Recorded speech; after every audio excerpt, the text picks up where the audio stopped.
Huli pero hindi kulong. Ito ang ilan sa mga nakakatawang komento ng mga Kim Paunians dahil nga sa ginawang video ni Paolo Avellino at ni Kim Chiu sa elevator. Sa biglaang pagbukas ng elevator, makikita na tila ba nagkahalikan or may ginagawang love scenes si Kim Chiu at Paolo Avellino.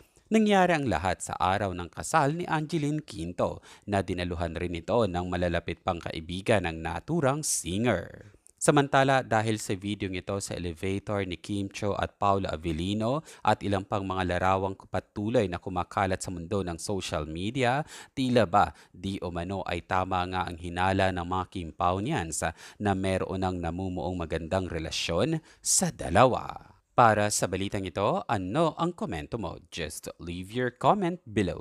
At kung hindi ka pa po nakasubscribe, please do subscribe po para updated po kayo sa mga latest balita. Marami pong salamat. Ingat!